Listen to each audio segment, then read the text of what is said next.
folks, welcome to Beyond the Pitch. We're joined here with Villarreal star Giuseppe Rossi. He's joining us all the way from Spain today. Giuseppe, thanks very much for coming on the show. Hey guys, thank you very much. Thanks. Giuseppe, talk to us a little bit about Villarreal pre-season. How's everything going over there? Are you getting ready for the new season? Pre-season is going well. I mean, the pre-season is always tough. There's always a lot of running, there's always a lot of work to do. But it's all stuff, and then it just pays off when you start your season. Giuseppe, question about how you came through Parma, through Manchester United. You're one of those rare guys who went the European route at a very, very young age. What did you learn, do you think, differently as a youngster going through that youth career in Europe as opposed to the United States? When I was younger, me and my family basically decided, to move down to Italy to see if I could get a very good soccer education. And basically, I started off, just like you said, in Europe, trying to do my thing, and things have worked out. Soccer is very different in Europe. It's very different because they basically, live with soccer. They breathe soccer basically. So it's something that's always with them. So basically, having the soccer ball always at your feet, watching soccer ball 24/7, because basically when you come down here, you have like 10, 15 channels that are just for soccer. You start just falling in love, and you start wanting to keep playing around with the ball. Giuseppe, you shot to fame at Manchester United, still held in very high regard from the Manchester United supporters. Sadly, you moved on to Villarreal. From our point of view, I'm a Manchester United fan. Did Alex Ferguson want to keep you, or was that a move that you chose on your own? I was 19 at the time, and I had to make the decision if I wanted to stay or if I wanted to go on and move, to play. Mm-hmm. And I decided that at that age, I wanted to show the soccer world what I was able to do, and therefore the best move was to go to Villarreal because it was the best option for me to play. When you're that young, you have to try to start somewhere, and that's when I thought that Villarreal was the best place to do it. You've been in Parma, in the youth system at Parma, and then you've been in the one at Manchester United. Can you explain to folks who may not have, and again, a lot of our audience is American, what that Parma system was like, and then also what the Manchester United program was like? Yeah, I mean, the Parma camp, I started when I was 12, while the Manchester, I started while I was 17. So it was basically two types of, soccer programs differently, because of course when you're 12 you can't do the stuff that you do when you're 17. But it's very different one from the other, because it's two types of styles of soccer that are different. Because in Italy it's a much more tactical type of soccer. So you're always watching videos. You will always be trying to learn the game. Going on the field and just moving around without the ball, trying to find your position, because basically that's where Italy is basically known for the tactical position on the field.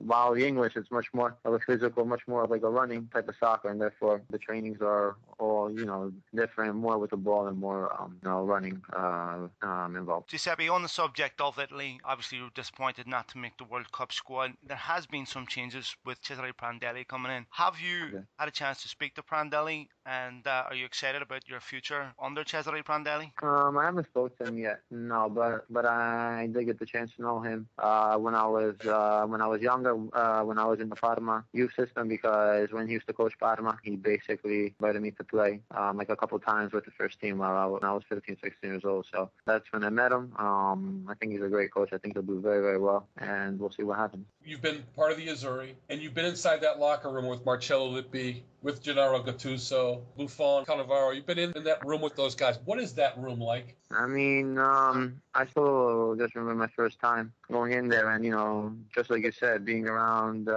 these great soccer players, it just makes you say, look where you made it up to. And those first times that I went in, it was something very special. It was a dream come true, because first you see them playing on the field, and then now you're in the same changing room as them. It was a great feeling. And whenever you step on the field with these players, you always learn something. Even if it's not on the field and you're off the field, you're always learning. And that's what I've been doing basically for these past couple of years, being on the national team with them. You're held in very high regard, both England and in Italy. Your future is always subject of speculation. Do you see yourself at some point going back to Italy or England, or do you see a long-term future in Spain? Well, now I'm playing for Villarreal. It's been 3 years. It's been great, but there's always the summer speculations, and we'll see, because it all ends the 31st of August. So we'll see what happens. Giuseppe Rossi, l'americano, che va a segnare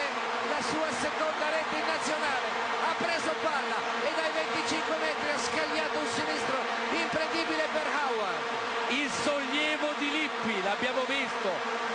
personalità, ha rubato palla, ha fatto indietreggiare i difensori centrali degli Stati Uniti, lo vediamo, ruba palla, fa tutto da solo, è tutto suo merito, non attacca né demeriti, gli intimorisce, e poi abbiamo visto che tiro sferrato, niente da fare per Howard.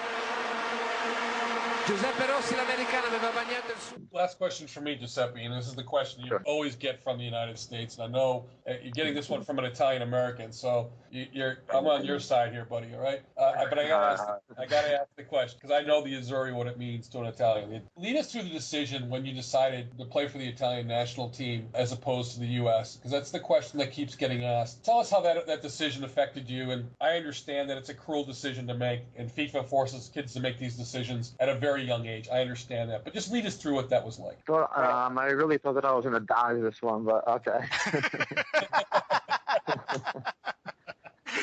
No problem. I mean, just like you said, it was a very tough decision to make. But, since I was a kid, having my father, having my mother who are Italian, my whole entire family that are Italian, the Serie A was always in my eyes when I saw soccer, since I was 2-3 years old. So some people think that I made a decision for money. Some people thought I made a decision because of the fame. No, it's not that. I mean, it was since I was 2 years old. This is something that I've always wanted. And, when it came time to make this certain decision, I had my mind set for years already. And therefore, just like you said, playing with such a great team, which is Italy, it's something, very special coming from an Italian family. We didn't do too well in this World Cup, but I think, Italy is still up there. Italy will be going for the European Cups because, that's the team they are. And basically, that's how my decision was made. Giuseppe, we understand you got to go to training. Thank you so much for joining us. It's been an absolute pleasure. We hope we can get you back on throughout the year. We wish you all the best at Villarreal. Thank you so much for making time for us. It's been fantastic. Thank you, Giuseppe. Thank you, guys. Thank you. Ciao. Ciao.